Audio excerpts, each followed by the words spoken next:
Astaghfirullah. Bismillahirrahmanirrahim.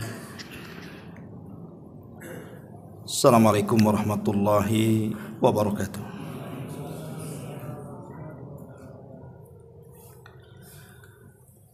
Alhamdulillah wassalatu wassalamu ala Rasulillah wa ala alihi wa sahbihi wa mawalah wa la hawla wa la quwwata illa billahi wa ba'du.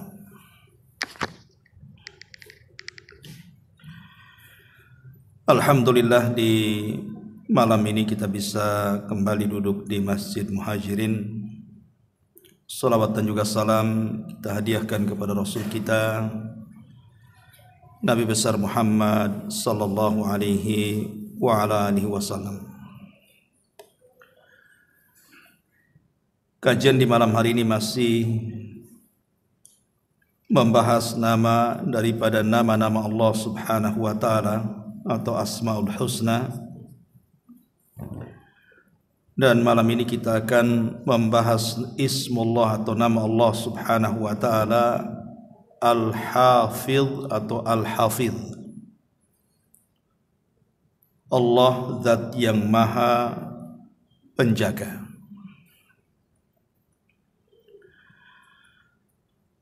Di dalam Al-Quranul Karim Allah Subhanahu wa taala menyebut kalimat Al-Hafidh ini 3 kali. Di antaranya disebutkan dalam surah Hud ayat 57. Kemudian surah Asy-Syura ayat 6. Kemudian surah Yusuf ayat 64. Dan disebutkan dalam bentuk jamak 2 kali dalam Al-Quran, disebut dalam surah Al-Hijr ayat 9 dan Al-Anbiya ayat 82.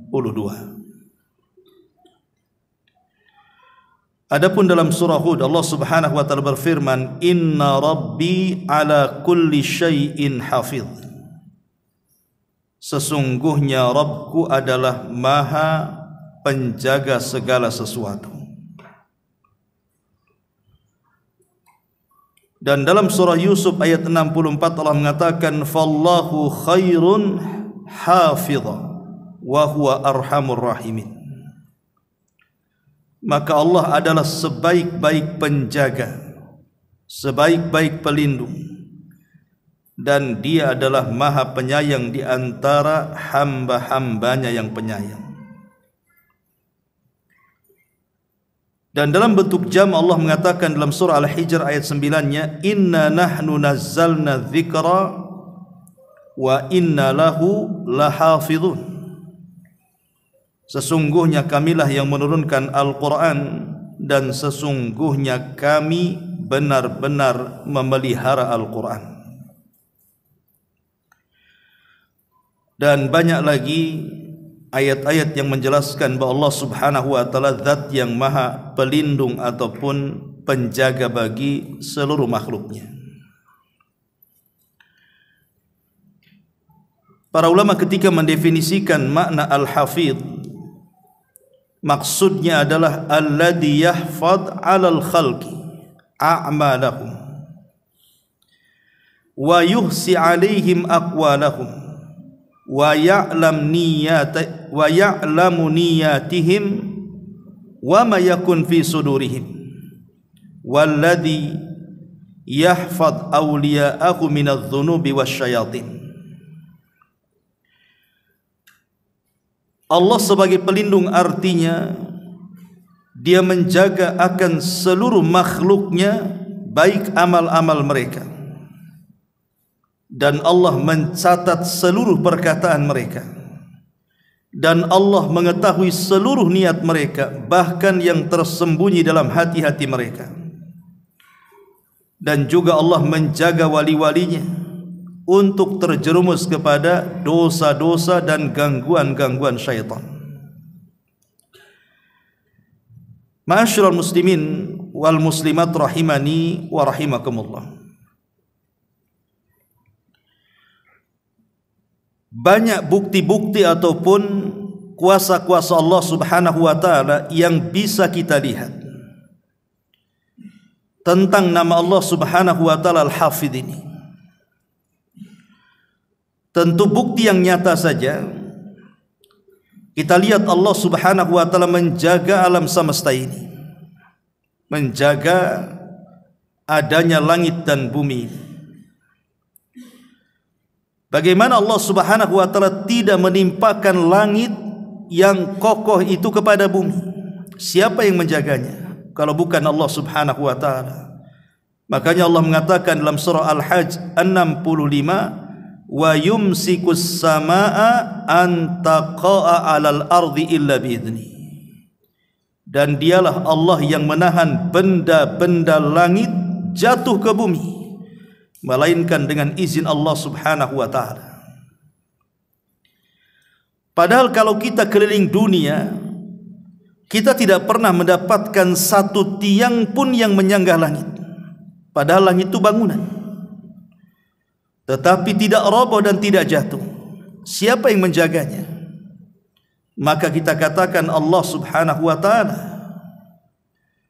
Allah mengatakan wa ja'alnas samaa'a saqfan mahfudha wa hum an ayatina mu'ridun. Dan kami menjadikan langit itu sebagai atap yang terpelihara. Siapa yang memeliharanya? Allah. Sedangkan mereka berpaling dari segala tanda-tanda kuasa Allah yang terdapat padanya. Ma'asyiral muslimin yang dimuliakan Allah Subhanahu wa taala, itulah ayat-ayat yang tampak. Langit dijaga oleh Allah Subhanahu wa taala. Karena lawan daripada Al-Hafidh adalah An-Nisyan. Lawan daripada kalimat Al-Hafidh itu nisyan, lupa. Tapi Allah tidak pernah tersentuh dengan lupa. Wa ma kana rabbuka nasiya. Allah tidak pernah lupa. Ma'asyiral muslimin yang dimuliakan Allah Subhanahu wa taala. Kemudian yang kedua yang bisa kita lihat adalah Ka'bah. Ka'bah itu sampai hari ini berdiri dengan kokohnya. Walaupun Ka'bah itu dari zaman ke zaman terkadang roboh, kemudian berdiri lagi, roboh lagi, berdiri lagi, dan begitu seterusnya. Tapi keberadaan Ka'bah itu tetap ada sampai hari ini. Siapa yang menjaga Ka'bah itu? Maka kita katakan Allah Subhanahu wa taala. Bahkan di dalam Ka'bah itu ada dua batu. Pertama Hajar Aswad dan yang kedua Maqam Ibrahim. Dua-duanya batu. Dan dua-duanya sudah ada sejak zaman jahiliyah, sejak zaman dahulu kala bahkan. Tapi di zaman jahiliyah ketika penduduk Arab mereka menyembah bebatuan, Lata, Uzza, Manat, Khubal dan yang semacamnya, rupanya Allah jaga dua batu ini tidak disembah. Padahal di sekitar Ka'bah itu yang dihancurkan patung-patungnya saat pembukaan Mekah itu 350 lebih patung tuh, yang disembah oleh orang-orang Quraisy itu, yang bertengger di Ka'bah. Tapi dua batu itu Allah jaga tidak disembah. Pertama Hajar Aswad dan yang kedua Maqam Ibrahim. Sebab kalau seandainya kedua batu itu diagungkan oleh orang-orang musyrik, kemudian datang syariat Islam, kemudian kita pun memuliakan kedua batu itu, apa kata orang-orang musyrik? Lihat orang-orang Islam mengagungkan apa yang kami agungkan. Tapi Allah jaga tuh kedua batu. Walaupun orang-orang musyrik menyembah batu, tidak pernah menyembah Hajar Aswad dan tidak pernah menyembah Maqam Ibrahim. Siapa yang menjaga kalau bukan Allah Subhanahu wa taala? Itu yang tampak di mata kita. Ma'asyiral muslimin yang dimuliakan Allah Subhanahu wa taala. Lalu apa lagi yang dijaga oleh Allah Subhanahu wa taala? Al-Qur'an. Al-Qur'an Allah Subhanahu wa taala jaga. Allah Subhanahu wa taala berfirman, "Inna nahnu nazzalna dzikra wa inna lahu lahafizun." Sesungguhnya kami turunkan Al-Quran, kami pula yang menjaganya. Saat Al-Quran ini turun angsur per angsur, ayat per ayat, disesuaikan dengan peristiwa dan kejadian yang berlaku. Karena turunnya Al-Quran itu berbeda dengan turunnya Taurat, Zabur dan Injil yang turun sekaligus satu kitab kepada tangan nabi-nabinya. Tapi Quran tidak. Quran itu turun ayat per ayat disesuaikan dengan asbab nuzul, sebab terjadi sebuah peristiwa. Dan Al-Quran itu turun selama 32 tahun. 13 tahun di kota Makkah, 10 tahun di kota Madinah. Dan sebelum Al-Quran ini turun, setan-setan, jin-jin itu biasa naik ke langit untuk mencuri dengar wahyu. Sebagaimana Allah Subhanahu wa taala berfirman, hatta idza fuzzi'a an qulubihim qalu madza qala rabbukum qalul haqq. Apabila Allah Subhanahu wa taala menurunkan wahyu, maka suara wahyu itu seperti gemerincing rantai yang dipukulkan kepada batu yang sangat keras. Maka suaranya sangat keras dan melengking sehingga membuat pingsan seluruh malaikat yang ada di langit. Dan yang pertama siuman adalah Jibril. Kemudian Allah Subhanahu wa taala memanggil Jibril untuk menugaskan perkara-perkara yang akan berlaku di bumi kepada para malaikat yang ada di langit dunia. Maka setelah Allah berfirman, maka semua malaikat siuman. Maka yang pertama kali bertanya adalah malaikat yang memikul arsy dan mengatakan, ya Jibril, madza qala rabbuna? Wahai Jibril, apa yang difirmankan Rabb kami? Maka Jibril mengatakan ini dan itu. Maka semua malaikat di arsy bertasbih. Kemudian Jibril turun ke langit ketujuh. Maka malaikat di langit ketujuh bertanya lagi, apa yang diperintahkan Rabb kami ya Jibril? Kata Jibril ini dan itu. Maka semua bertasbih. Kemudian Jibril turun ke langit ke-6, ke-5, ke-4, ke-3, ke-2 sampai pertama. Semua malaikat di lapisan langit itu mengatakan, ya Jibril, apa yang difirmankan Rabb kami? Maka Jibril mengatakan, al-haq, kebenaran ini dan itu. Lah ketika Jibril itu memberitahu kepada malaikat di langit dunia, kita tahu jin itu punya pos-pos di awan. Jin-jin yang berada di awan ini, mereka mencuri dengar apa yang dikatakan Jibril kepada malaikat di langit pertama tuh. Apabila ada satu kalimat yang mereka dengar, langsung disampaikan oleh jin yang paling atas kepada jin yang di bawah, kepada jin yang di bawah, sampai kepada jin yang di bumi. Kemudian dicampur adukan satu kalimat dengan 99 kedustaan, kemudian dijual belikan kepada para dukun, paranormal, bomo dan yang semacamnya. Tetapi setelah Nabi SAW diutus, maka Allah Subhanahu wa taala menjaga Al-Quran dengan cara memfungsikan bintang. Maka bintang-bintang itu akan menembak setiap jin yang naik ke atas untuk mencuri dengar. Maka sejak itu mereka tidak berani naik ke atas selama Al-Quran itu turun sampai Rasul meninggal. Baru jin naik lagi ke langit sampai hari ini, sehingga perdukunan mulai merebak lagi. Tapi bagaimana Al-Quran saat turun itu dijaga oleh Allah Subhanahu wa taala? Karena Jibril juga dzu quwwah, memiliki kekuatan, kata Al-Quran. Dia bisa melawan syaitan, sehingga tidak mungkin dicuri oleh syaitan wahyunya. Dan Jibril juga amanah, tidak mungkin korupsi ayat. Sehingga sampai kepada Nabi SAW, betul-betul Al-Quran itu otentik datang dari Allah. Dan sejak zaman Al-Quran di zaman Rasul sampai hari ini, bahkan sampai kiamat, tidak ada satu huruf pun yang bergeser dari tempatnya. Siapa yang menjaganya? Kalau bukan karena Allah Subhanahu wa taala. Bahkan kalau ada yang berusaha menggeser-geser huruf, pasti ketahuan. Pasti ketahuan. Karena Allah Subhanahu wa taala menjaga Al-Quran itu sedemikian rupa. Dijaga di hati-hati para penghafal Quran. Bahkan anak-anak pun bisa menghafal Quran. Dijaga dalam bentuk mushaf, dijaga dalam Baitul Izzah di langit pertama sampai ke Lauhil Mahfuz. Maka itu bentuk bagaimana Allah Subhanahu wa taala Zat Al-Hafidh, zat yang maha penjaga. Ini yang ketiga. Allah Subhanahu wa taala menjaga Al-Quran. Kemudian yang keempat, agama Islam. Islam adalah agama yang dijaga oleh Allah Subhanahu wa taala. Ingat ketika iblis berhadapan dengan Allah Subhanahu wa taala setelah dikutuk dan dilaknat sampai kiamat dibangkitkan. Iblis bersumpah di hadapan Allah, wa bi izzatika la ughwiyannahum ajmain. Demi kemuliaanmu ya Rabb, saya akan menyesatkan seluruh Bani Adam. Semua Bani Adam akan saya sesatkan, kata iblis. Artinya iblis itu sudah bersumpah untuk menyesatkan semua anak Adam. Tapi biiznillah, dengan izin Allah Subhanahu wa taala. Agama Islam adalah agama yang sangat diridhoi, bahkan satu-satunya agama yang diridhoi, dan siapa yang mencari agama selain Islam tertolak dan termasuk orang yang rugi. Alhamdulillah, Islam semakin menyebar kemana-mana.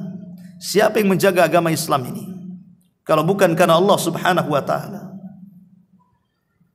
Ma'asyiral muslimin yang dimuliakan Allah Subhanahu wa taala, inilah bentuk di mana Allah Subhanahu wa taala Zat yang maha al-hafid, yang maha penjaga.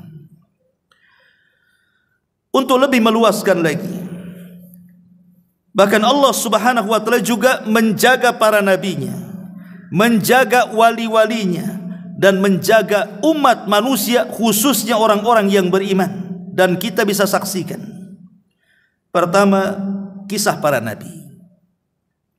Ma'asyiral muslimin yang dimuliakan Allah Subhanahu wa taala, ma'ruf di dalam Al-Quranul Karim, Allah Subhanahu wa taala menceritakan tentang kisah Hajar dan Ismail serta Ibrahim. Jadi ketika Nabi Ibrahim alaihi salatu wassalam memisahkan antara Hajar dan Sarah karena kecemburuan Sarah kepada Hajar, maka Allah Subhanahu wa taala perintahkan Ibrahim untuk membawa Hajar dan putra kecilnya Ismail dari Palestina menuju Mekah. Dan itulah hijrah pertama Ibrahim menuju tanah Arab. Berangkatlah Ibrahim dari Palestina menuju Mekah dengan anak dan istri tercintanya Ismail dan Hajar. Sampai kemudian di Mekah, di padang yang tandus, yang tidak ada makanan, tidak ada minuman, tidak ada tanaman, diapit dari dua bukit karena itu berbentuk lembah. Tiba-tiba Ibrahim meletakkan Hajar dan Ismail begitu saja di tempat itu, biwadin ghairi di zar'in inda baitikal muharram, di sebuah lembah yang tidak ada pokok tanaman satupun di situ. Tetapi disitulah kelak akan dibangun Baitullah yang sudah terbangun pondasinya. Kemudian Ibrahim diperintahkan oleh Allah untuk meninggalkan dua manusia mulia ini tanpa boleh menengok, mengajak bicara, dan harus langsung pergi. Hajar ketika itu berteriak-teriak dan mengatakan, ya Ibrahim, ila aina tadhhab? Wahai Ibrahim, hendak pergi kemana engkau? Kau hendak tinggalkan kami di sini? Tapi Ibrahim dilarang untuk menjawab, menengok pun dilarang. Jadi Ibrahim hanya berjalan lurus saja walaupun hatinya merasa sedih. Tetapi kemudian Hajar ini wanita cerdas, wanita yang penuh dengan tawakal kepada Allah Subhanahu wa taala. Percontohan tawakal yang kuat adalah Hajar. Hajar menganggap jangan-jangan ini perintah Allah, sehingga dia mengatakan kepada Ibrahim, ya Ibrahim, apakah ini perintah Allah? Ibrahim tidak menjawab, cuman mengisyaratkan saja dengan anggukannya. Maka Hajar mengatakan, ya Ibrahim, idhab idzan la yudayyi'unallah. Kalau begitu pergi engkau Ibrahim. Kalau memang ini perintah Allah, maka aku yakin Allah tidak mungkin menyia-nyiakan kami di sini. Berangkatlah Ibrahim. Kemudian di situ hanya ada Hajar dan juga putranya Ismail yang masih bayi. Secara logika, manusia ditinggal di padang pasir tanpa ada makanan minuman, bertahan berapa hari di situ coba? Tapi Allah Subhanahu wa taala berkehendak lain kepada dua manusia mulia ini. Allah jaga keduanya. Tiba-tiba ketika kemudian habis air, habis perbekalan, kemudian Hajar pun mencari air, lari ke Bukit Safa, lari ke Bukit Marwah sampai 7 putaran. Kemudian khawatir dengan Ismail, akhirnya balik lagi. Rupanya di situ Allah mengutus Jibril, kemudian menusukkan satu sayapnya persis di sebelah kaki Ismail. tiba-tiba keluar dan memancar air dari situ. Itulah yang disebut dengan Zamzam. Dari air inilah akhirnya kedua insan ini hidup dan Allah pelihara. Siapa yang menjaga keduanya? Allah Subhanahu wa ta'ala. Itulah Allahu khairun hafidha. Allah lah sebaik-baik penjaga bagi hamba-hambanya. Kisah yang kedua, masih kisah Ibrahim alaihi salatu wassalam. Ketika kemudian Namrud mendengar bahwa Ibrahim menghancurkan patung-patungnya, kemudian Ibrahim pun ditangkap, kemudian ditanya, "A anta fa'alta hadza bi alihatina ya Ibrahim?" Engkau ya yang melakukan ini wahai Ibrahim, maksudnya menghancurkan patung ini ya. Ibrahim mengatakan, "Tidak, bal fa'alahu kabiruhum hadza." Yang melakukan itulah patung yang besar, buktinya palunya ada di situ. Tetapi ketika mereka kalah hujah, maka mereka berhujah dengan kekuatan. Kalau begitu bakar Ibrahim. Akhirnya kemudian ketika Ibrahim sudah diponis akan dibakar, maka seluruh rakyat Babil menyumbangkan setiap rumah itu kayu-kayu bakar. Bayangkan kalau satu kota Batam setiap rumah nyumbang satu ikat kayu, itu seperti apa tuh menggunung kayunya tuh. Bahkan ada seorang ibu yang bernazar, saking bahagianya Ibrahim dibakar karena sudah menghina patung-patung dan sembahan mereka, kan begitu. Setelah kayu terbakar, tidak ada yang mampu memasukkan Ibrahim kecuali dengan manjanik, dengan ketepel besar dilemparkan. Lah ketika Ibrahim kemudian terikat masuk ke dalam api itu, entah berapa hari, berapa bulan, wallahu alam, tidak dijelaskan dalam Quran. Tetapi saat api itu padam, tiba-tiba Ibrahim diselamatkan oleh Allah Subhanahu wa ta'ala. Pertanyaannya, siapa yang menyelamatkan dan menjaga Ibrahim? Maka jawabannya Allah. Itulah Allah zat yang maha al-hafidh, maha penjaga. Ma'asyiral muslimin yang dimuliakan Allah Subhanahu wa ta'ala, Yunus alaihi salatu wassalam berada di perut ikan. Tidak tahu berapa hari, berapa bulan, berapa tahun, tidak dijelaskan. Tapi yang jelas bahwa Yunus itu berada di tiga kegelapan. Kegelapan perut ikan, kegelapan dasar lautan, kegelapan tengah malam. Harusnya Nabi Allah Yunus mati di perut ikan itu. Tapi Nabi Yunus terus berzikir kepada Allah, "La ilaha illa anta subhanak inni kuntu minadh zalimin." Maka Allah Subhanahu wa ta'ala menjaga Nabi Allah Yunus. Akhirnya Allah keluarkan dari perut ikan itu. Siapa yang menjaga Nabi Yunus sehingga tidak mati? Allah Subhanahu wa ta'ala. Ma'asyiral muslimin yang dimuliakan Allah Subhanahu wa ta'ala, di zaman Bani Israel ada 3 orang yang sedang safar, kemudian masuk ke dalam gua untuk istirahat. Tak disadar rupanya terjadi lini, akhirnya datang batu besar menutup pintu gua serapat-rapatnya. Didorong tidak kuat, mereka pun sudah putus asa, matilah kita dalam gua ini. Tapi salah seorang di antara 3 itu mengatakan, kita tidak mungkin selamat dari tempat ini kecuali kita harus bertawassul, meminta kepada Allah Subhanahu wa ta'ala dengan amal-amal soleh kita, mudah-mudahan kita diselamatkan. Akhirnya 3 orang ini masing-masing bertawasul dengan amal kebaikan mereka. Yang satu bertawasul dengan birrul walidain, berbakti kepada orang tua. Yang satu tawasul dengan bersedekah. Yang satu tawasul dengan menjaga kehormatan dari zina. Kemudian ketika 3-tiganya lengkap tawasul, tiba-tiba kemudian gua itu terbuka dengan sendirinya. Mereka pun selamat. Siapa yang menjaga mereka kalau bukan Allah Subhanahu wa ta'ala? Begitu juga di zaman Nabi SAW. Ketika Nabi SAW hijrah bersama Abu Bakar, kemudian 3 hari bersembunyi di Gua Thur.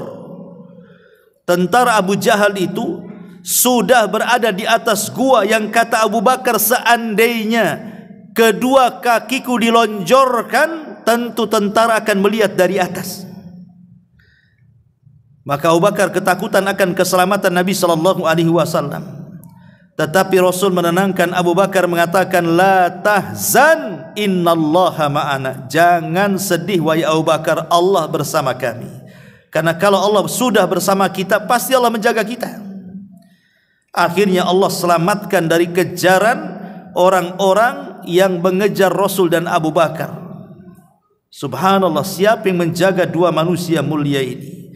Sehingga Allah katakan dalam surah At-Taubah 40, idhuma fil ghar idh yaqulu li sahibihi la tahzan innallaha ma'ana fa anzalallahu sakinatahu alaihi wa ayyadahu bijunudin lam tarauha, kata Allah. Ingatlah ketika dua manusia mulia berada di gua. Kemudian salah satunya bicara, wahai saudaraku, jangan takut, Allah bersama kita. Tiba-tiba Allah turunkan ketenangannya dan Allah kirim para malaikat yang tidak terlihat oleh keduanya untuk menjaga keduanya. Siapa yang menjaga Abu Bakar dan Rasul? Allah. Itulah fallahu khairun hafidha. Allah lah sebaik-baik penjaga. Taib, ini para nabi. Bagaimana dengan orang-orang saleh? Ma'asyiral muslimin yang dimuliakan Allah Azza wa Jalla, di zaman Abu Bakar Siddiq radhiyallahu an, ada seorang yang bernama Abu Muslim Al-Khawlani. Abu Muslim Al-Khawlani. Dia orang Yaman. Dan di zaman akhir-akhir kehidupan Nabi SAW itu kan banyak orang-orang yang ngaku nabi palsu. Ada Al-Aswad Al-Ansi ngaku nabi palsu. Ada Musailamah Al-Kadzab di Yamamah ngaku nabi palsu. Ada Sajah bintul Haris, seorang wanita, juga ngaku jadi palsu. Ada Tulaihah bintul Habi ibn Harith juga ngaku jadi nabi. Jadi banyak sekali orang-orang ngaku nabi di akhir-akhir hayat Rasul. Lah, salah satu yang ngaku nabi dan dia seorang penyihir, seorang dukun, punya ilmu hitam, namanya Al-Aswad Al-Ansi yang berada di Yaman. Ada seorang muslim yang sudah masuk Islam, seorang tabi'in namanya Abu Muslim Al-Khawlani. Itulah satu-satunya yang masuk Islam di kabilahnya, di Khawlan. Lah kebetulan kemudian Khawlan itu tempat basis pengikutnya Al-Aswad Al-Ansi itu. Kata Al-Aswad Al-Ansi, siapa di daerah ini yang menolak bahwa aku ini seorang nabi, katanya. Oh, ada seorang namanya Abu Muslim Al-Khawlani. Kalau gitu tangkap dia, hadapkan kepadaku. Ditangkaplah Abu Muslim Al-Khawlani rahimahullahu ta'ala, dihadapkan kepada si nabi palsu Al-Aswad Al-Ansi ini. Kemudian setelah dihadapannya, diikatlah dia di pohon. Kemudian Al-Aswad Al-Ansi mengatakan kepada Abu Muslim Al-Khawlani ini, atashhadu anni Rasulullah? Maukah kau bersaksi aku utusan Allah? Maukah kau bersaksi aku utusan Allah?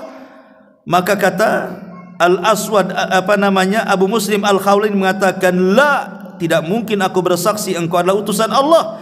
Bal ashhadu anna Muhammadar Rasulullah. Bahkan aku hanya bersaksi Muhammad itulah yang benar, yang merupakan utusan Allah. Wah, marah Al-Aswad Al-Ansi. Setelah marah, maka dia ngomong kepada prajuritnya, kumpulkan kayu bakar sebanyak-banyaknya. Bakarlah kayu itu. Akhirnya dibakar betul-betul kayu itu, persis seperti kisah Ibrahim. Akhirnya Abu Muslim Al-Khawlani ini dilempar ke dalam api itu. Sampai api itu padam, dia tidak sama sekali terluka bakar dari api yang menyentuhnya itu. Ini disebut karamah namanya. Kalau mukjizat itu untuk para nabi, kalau sihir itu untuk para dukun, ya. Kalau karamah itu untuk para wali, kalau maunah itu ya untuk orang-orang biasa. Ini karamahnya Abu Muslim Al-Khawlani. Karena ketakutan, Al-Aswad Al-Ansi akhirnya mengusir, ukhruj, keluar kau dari tempat sini, jangan satu atap dengan aku. Akhirnya dia berangkat dari Yaman menuju Madinah di era kekuasaan Abu Bakar Siddiq radhiyallahu anhu. Lah, kisah dibakarnya Abu Muslim Al-Khawlani dan tidak apa-apa ini sampai ke Madinah, sampai ke telinga Umar radhiyallahu anhu. Ketika Abu Muslim Al-Khawlani hijrah dari Yaman ke Madinah dan Umar mendengar, maka dia berusaha mencari-cari keberadaan Abu Muslim Al-Khawlani. Setelah ketemu, maka Umar bin Khattab radhiyallahu an bertanya kepada Abu Muslim Al-Khawlani itu, a anta alladhi qadhafta fin nar wa anqadhaka Allahu minha? Apakah engkau orang yang dilempar oleh kaumnya ke dalam neraka dan Allah selamatkan? Kata Abu Muslim, tidak, bukan saya. Dia mengelak. Dia tidak mau jujur. Tetapi setelah didesak, akhirnya kemudian dia pun mengaku, iya itu saya. Maka Umar pun kemudian memeluknya, kemudian menangis, kemudian mengatakan, alhamdulillah alladzi arani fi ummati Muhammadin sallallahu alaihi wasallam man fa'ala bihi kama fa'ala bi Ibrahim, man fu'ila bihi kama fu'ila bi Ibrahim alaihi salatu wassalam. Kata Umar bin Khattab sambil mengangkat kedua tangannya, alhamdulillah, segala puja dan puji hanya milik Allah yang telah memperlihatkan kepadaku umat Muhammad seperti Ibrahim dibakar tidak kenapa-kenapa, katanya. Maka dia mengajak Abu Muslim Al-Khawlani dan mengenalkan kepada Abu Bakar Siddiq radhiyallahu anhu. Siapa yang menjaga Abu Muslim untuk tidak terbakar ini? Allah subhanahu wa ta'ala. Fallahu khairun hafidha. Allah lah sebaik-baik penjaga. Ma'asyiral muslimin yang dimuliakan Allah subhanahu wa ta'ala, dahulu di zaman tabi'in ada seorang ulama namanya Imam Auza'i. Ma'ruf Imam Auza'i. Dulu punya mazhab namanya mazhab Auza'i. Mazhab itu kan banyak. Ada mazhab Thawri, ada mazhab Uyainah, ada mazhab Auza'i. Tetapi mazhab-mazhab ini hilang karena tidak disebarkan murid-muridnya. Lain dengan Syafi'i, Hambali, Maliki, Hanafi, ya masih tetap ada karena disebarkan murid-muridnya. Tapi Imam Auza'i ini punya mazhab dulunya. Lah Imam Auza'i ini hidup di sebuah kurun penguasanya zalim. Jadi hidup di penguasa Abbasiyah itu sangat zalim di Damaskus ini.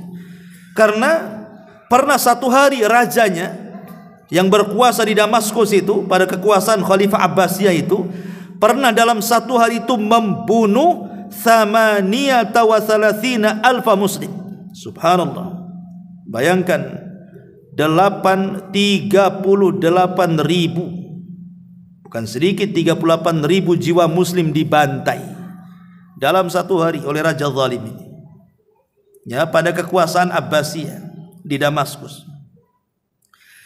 Jadi raja ini tidak segan-segan, siapa yang menentang dia datangkan, bantai. Pokoknya tidak boleh ada yang menentang dia. Berani menentang saja maka langsung dibunuh. Kemudian terdengarlah ada seorang alim, seorang ulama, dia berani mengkritik penguasa karena membunuh jiwa yang tidak bersalah. Akhirnya kedengaran oleh sang khalifah, siapa itu orang itu, katanya. Kata pengawalnya, namanya Auza'i, wahai tuan, kalau gitu tangkap si Auza'i kemari, katanya. Dicarinya oleh pasukan sang raja ini sampai Imam Auza'i terdengar bahwa dia berada di sebuah daerah. Kemudian dapat surat, wahai Auza'i, kamu harus datang ke istana. Ma'ruf, siapapun yang menentang raja kalau datang ke istana tinggal nama, tidak ada yang selamat. Tapi Auza'i ini, Imam Auza'i ini diberikan oleh Allah keberanian yang luar biasa. Dia sudah siap mati. Makanya sebelum berangkat dia sudah berwudu. Dia mengambil pakaian putih sebagai kafan dia kalau dia harus mati. Memang sudah siap untuk mati. Setelah itu dia berdoa kepada Allah subhanahu wa ta'ala, semoga Allah menyelamatkannya. Akhirnya masuklah dia ke istana. Semua menteri-menteri sudah mengangkat pakaian-pakaian mereka, khawatir raja mengambil pedang menebas kemudian darahnya kemana-mana. Semua orang sudah menyingsing baju, takut terkena darahnya. Kemudian raja pun mulai berdiskusi dengan Imam Auza'i ini. Kemudian Imam Auza'i dengan lantangnya menasihati raja dan mengatakan, ya Khalifah, engkau sudah zalim, membunuh jiwa-jiwa yang tidak bersalah. Tidakkah engkau mendengar sabda Nabi sallallahu alaihi wasallam? Kata Nabi sallallahu alaihi wasallam, la yahillu damimri'im muslim illa bi ihda thalathin.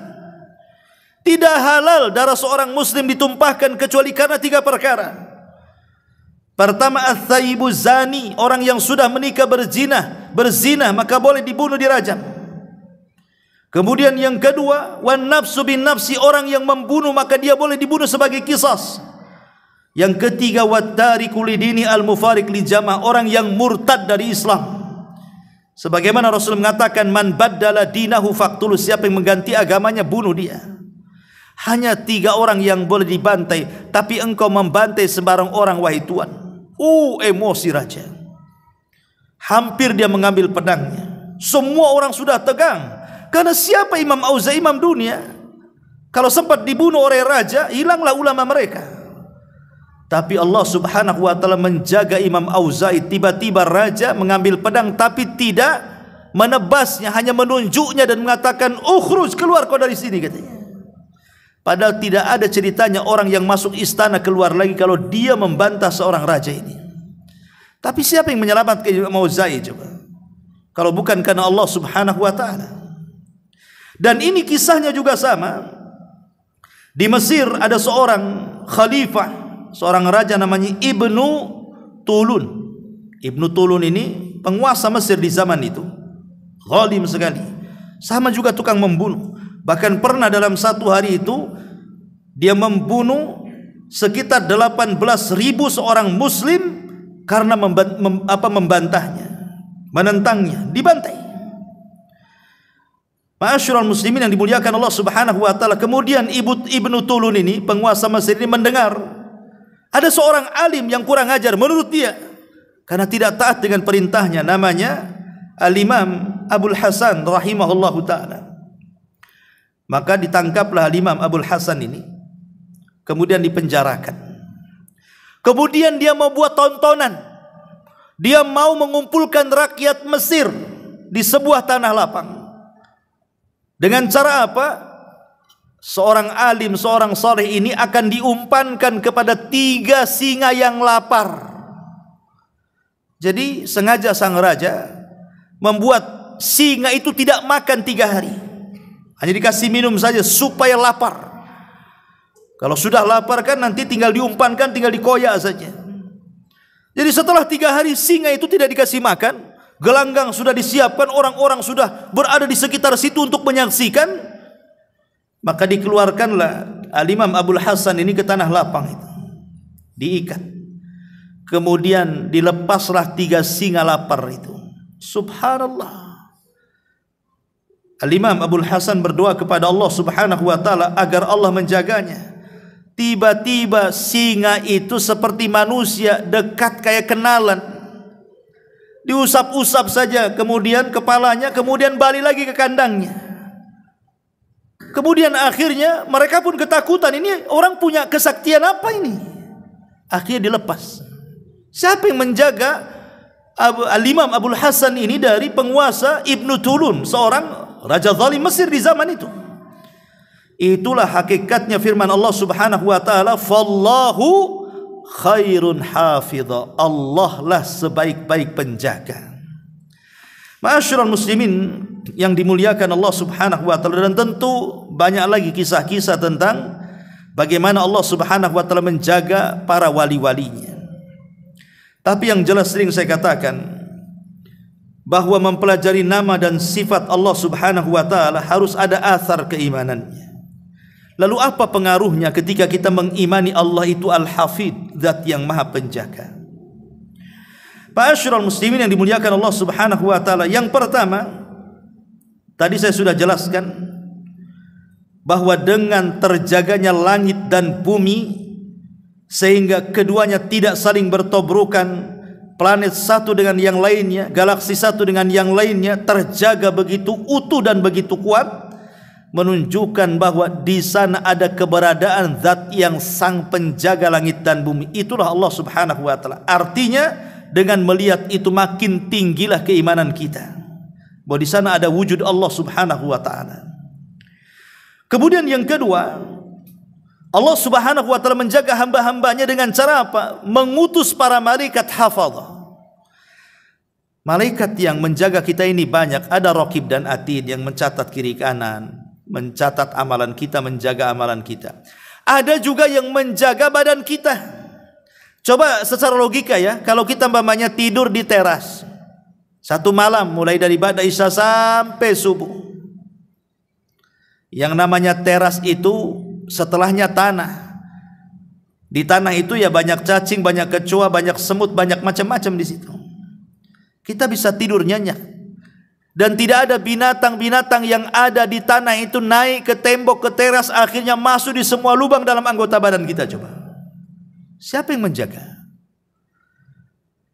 Padahal hari-hari kita bantai semut kan, tapi tidak ada semut yang akhirnya dendam, nunggu dia tidur saya masuk ke lubang hidungnya itu biar tahu dia. Nggak ada juga. Siapa yang menjaga coba? Kita bisa tidur nyenyak loh. Tidur nyenyak di tembok, di teras. Tapi tidak ada binatang yang masuk ke lubang-lubang kita. Pertanyaannya siapa yang jaga? Kalau bukan karena para malaikat, dan itu atas penjagaan Allah Subhanahu wa taala kepada kita.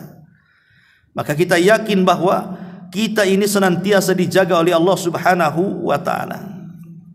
Kemudian juga yang ketiga, bahwa nama Allah Al-Hafid ini sama dengan nama-nama Allah yang lainnya. Bisa digunakan untuk tawasul beribadah kepada Allah Subhanahu wa taala dengan cara menyebut-nyebut namanya. Kalau kita ingin senantiasa dijaga dari kejahatan, dijaga dari kebangkrutan, dijaga dari penyakit, dijaga dari fitnah, dijaga dari tuduhan, ghibah atau apalah namanya, maka sering-seringlah membaca ya Hafidh, ya Hafidh, ihfadni ya Hafidh, jagalah diriku ya Hafidh.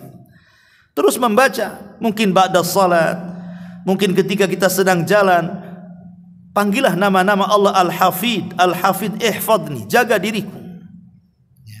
Jadi kalau seandainya kita ini sedang ada kemalangan, minta supaya Allah menjaga kita. Atau kita mungkin berada di jalan yang takut sedang safar. Oh, jalan itu terkenal banyak bajing loncatnya, banyak penjahatnya umpamanya kan. Kita ini punya Allah yang menjaga kita. Kita bisa panggil-panggil Al-Hafidh. Ihfadni ya Allah, Zat yang Maha Pelindung, penjaga, jaga aku. Antum harus yakin insya Allah tidak ada masalah tuh. Jadi ini bentuk ta'abbud kita dengan nama-nama Allah, bentuk ibadah kita dengan nama-nama Allah Subhanahu wa taala. Ma'asyiral muslimin yang dimuliakan Allah Subhanahu wa taala. Banyak perkara-perkara dalam nama Allah Subhanahu wa taala. Allah itu Al-Hafidh. Di antaranya adalah ketika seorang mukmin meninggal dunia. Ada orang-orang yang beriman itu yang ketika di dunia dia menjaga keimanannya. Karena yang harus dijaga dalam kehidupan kita ini adalah iman. Jangan sampai iman itu hilang diganti dengan kekufuran. Lah orang-orang yang beriman ini betul-betul Allah jaga. Bahkan saat kematiannya pun setan tidak bisa menggoda dia. Makanya nanti di kuburan, bagaimana Allah menjaga orang-orang yang beriman ini dengan cara mampu menjawab 3 soalan malaikat. Yutsabbitullahu alladhina amanu bil qauli tsabit. Allah akan mantapkan jawabannya ketika Munkar dan Nakir bertanya kepadanya, dan itu bentuk penjagaan Allah Subhanahu wa taala kepada orang-orang yang beriman. Dan karena Allah Subhanahu wa taala Al-Hafidh, Zat yang Maha Penjaga, maka ada hal-hal yang harus kita jaga juga. Apa yang harus kita jaga? Pertama tentu keimanan dan keislaman. Tadi saya sudah jelaskan, jangan sampai iman dan Islam ini lepas dari badan kita. Lihat Nabi Yusuf, apa doanya? Dia mengatakan tawaffani musliman, ya Allah wafatkan aku dalam kondisi Islam. Wala tamutunna illa wa antum muslimun. Jangan wafat kecuali dalam kondisi muslim. Ini yang pertama, jaga Islam. Jangan sampai murtad. Kemudian yang kedua yang harus kita jaga juga adalah jaga salat. Karena Allah yang mengatakan hafidhu, jaga oleh kalian. Allah yang mengatakan hafidhu ala salawati was salatil wusta wa qumu lillahi qanitin. Fa in khiftum farijalan aw rukbanan fa idza amintum fadhkurullaha kama 'allamakum ma lam takunu ta'lamun. Hafidhu, jaga oleh kalian, kata Allah. Apa yang harus dijaga? Hafidhu ala sholawat, solat yang 5 waktu itu, terutama solat wusta, maksudnya solat asar dan subuh. Ya. Jadi yang kedua, jagalah solat. Kemudian yang ketiga, jaga juga pandangan kita. Jangan sampai pandangan ini memandang yang diharamkan Allah Subhanahu wa taala. Ma'asyiral muslimin yang dimuliakan Allah Subhanahu wa taala, Nabi sallallahu alaihi wasallam pernah bersabda ketika bicara soal sifat malu. Apa kata Nabi sallallahu alaihi wasallam? Di antara bentuk sifat malu adalah seseorang menjaga kepala dan juga menjaga perutnya. Kata Rasul, istahyu minallahi haqqal haya. Malulah kalian kepada Allah dengan sebenar-benarnya perasaan malu. Qulna ya Rasulullah, kami para sahabat bertanya, Rasul, apa maksudnya perasaan malu kepada Allah itu? Maka kemudian Nabi SAW mengatakan, antahfadar ra'sa wa ma wa'a wal batna wa ma hawa wal tadhkuril mauta wal bila wa man aradal akhirata taraka zinatad dunya faman fa'ala dhalika faqad istahya minallahi haqqal haya, kata Rasul. Kata Nabi SAW, jaga kepala dan isinya. Jaga kepala dan isinya. Ya, namanya kepala itu ada mata, ada telinga, ada lisan, ada hidung, ada otak gitu ya. Jaga tuh yang di kepala itu. Jangan memandang kecuali yang boleh, jangan mendengar kecuali yang boleh, jangan bicara kecuali yang santun, jangan punya otak ini berpikir dengan pikiran-pikiran kotor. Itulah kepala kita punya malu dengan Allah. Kemudian yang kedua, wal batta wa ma hawa. Jaga perut dan semua isinya. Jangan memasukkan yang diharamkan Allah kepada perut kita, baik zatnya ataupun hasilnya. Dan hendaklah seseorang mengingat kematian dan juga bala. Dan barang siapa yang menghendaki akhirat, maka dia meninggalkan zina perhiasan dunia. Maka barang siapa yang melakukan itu, dia sudah betul-betul punya rasa malu dengan sebenar-benar malu kepada Allah Subhanahu wa ta'ala. Ini juga bentuk penjagaan. Kita harus menjaga kepala dan seluruh anggota badan kita, termasuk juga menjaga amanah. Allah berfirman dalam surah Al-Maidah 89, wahfadhu, Allah yang mengatakan jaga oleh kalian. Apa itu? Aimanakum, amanah-amanah kalian. Jaga amanah kalian. Kalau diberikan amanah jabatan, jaga tu jabatan dengan baik. Kalau diberikan amanah harta, jaga tu harta dengan baik. Kalau diberikan amanah anak, jaga anak dengan baik. Kalau diberikan amanah pasangan, jaga pasangan dengan baik. Dan begitu seterusnya. Amanah ini kan macam-macam. Maka ini juga yang harus dijaga oleh kita, karena Allah yang memerintahkan. Termasuk juga yang harus dijaga oleh kita adalah seluruh awamir, seluruh perintah-perintah Allah Subhanahu wa ta'ala, dan semua larangan-larangan Allah yang betul-betul harus kita jauhi, keduanya harus kita jaga. Itu secara umum. Lalu bagaimana caranya menjaga Allah Subhanahu wa ta'ala? Agar Allah Subhanahu wa ta'ala menjaga kita itu apa kiatnya? Pertama, kata para ulama, agar Allah menjaga kita itu, berdoalah kepada Allah Subhanahu wa ta'ala agar Allah menjaga kita. Yang kedua, berzikir, memperbanyak zikir kepada Allah Subhanahu wa ta'ala. Memperbanyak zikir kepada Allah Azza wa Jalla, seperti umpamanya zikir keluar rumah. Barang siapa yang mengucapkan bismillahi tawakkaltu 'ala Allah, la haula wala quwata illa billah. Apa kata Rasul? Wukita wa kufita wa wukita, engkau sudah dijaga, engkau sudah dihindari dari setan, engkau sudah dicukupi, dan begitu seterusnya. Sehingga setan ketika hendak menggoda kita, bagaimana orang ini bisa digoda oleh kita sementara dia sudah dijaga oleh Allah. Lah ini bentuk bagaimana mendapatkan penjagaan Allah Subhanahu wa taala selain daripada doa adalah dengan cara berzikir. Baik berzikir sebelum tidur, setelah tidur, ketika keluar rumah, masuk pasar dan begitu seterusnya. Termasuk juga berusaha menjaga nafilah. Menjaga yang sunnah-sunnah.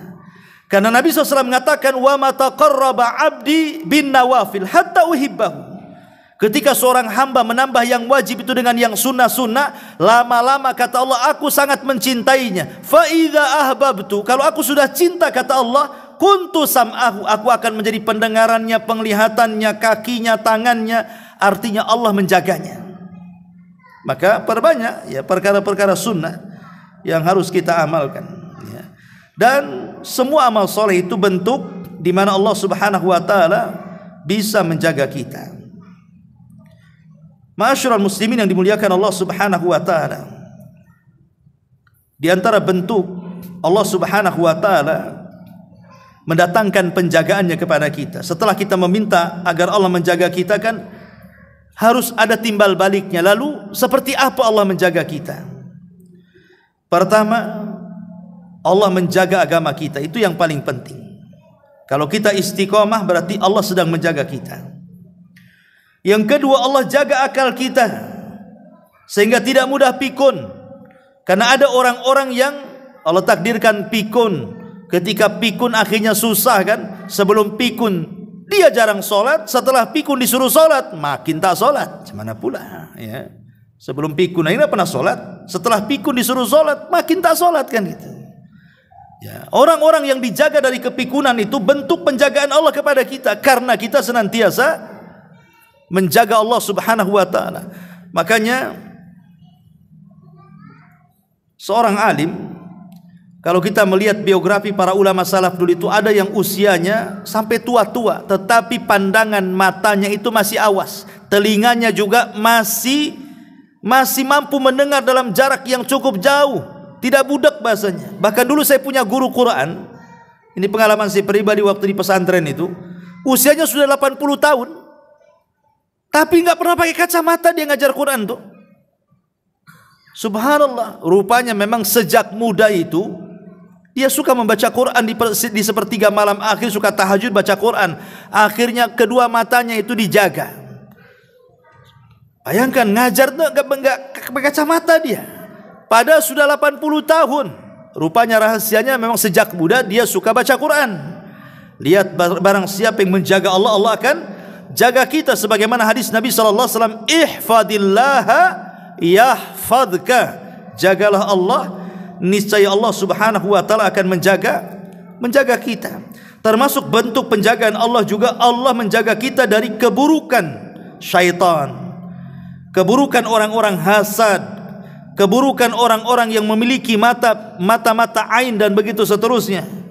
Nah ini juga dalam bentuk-bentuk penjagaan. Termasuk juga dalam bentuk penjagaan Allah jaga kita tidak berzina, mata tidak berzina, telinga tidak berzina, kemaluan tidak berzina, artinya dijaga dari syahwat. Maka kalau kita bisa tidak melakukan perzinahan mata, telinga dan yang lainnya, berarti tanda Allah sedang menjaga kita. Seperti Nabi Yusuf dijaga oleh Allah Subhanahu wa taala untuk tidak berzina dengan Zulaiha ya. Dan begitu seterusnya. Ma'asyiral muslimin yang dimuliakan Allah Azza wa Jalla, itulah nama Allah Subhanahu wa taala Al-Hafidh. Artinya kalau kita yakin Allah itu Al-Hafidh, zat yang maha penjaga, maka yakini bahwa kita sedang dijaga Allah Subhanahu wa taala. Maka kalau sedang dijaga Allah, maka perhatikanlah zat yang maha penjaga itu, bahwa Allah tahu segala apa yang kita lakukan, mencatat segala yang kita lakukan, bahkan yang kita ucapkan, bahkan yang tersembunyi dalam dada, Allah tahu dan Allah menjaganya. Jangan sampai amalan buruk pun ikut dijaga, ikut dicatat. Cukuplah amal-amal baik kita yang dicatat dan dijaga Allah Subhanahu wa taala. Wallahu a'lam bishawab. Ini yang bisa sampaikan, mudah-mudahan ada manfaatnya. Subhanakallahumma bihamdika asyhadu an la ilaha illa anta astaghfiruka wa atubu ilaik. Allahu taala alam. Assalamualaikum warahmatullahi wabarakatuh.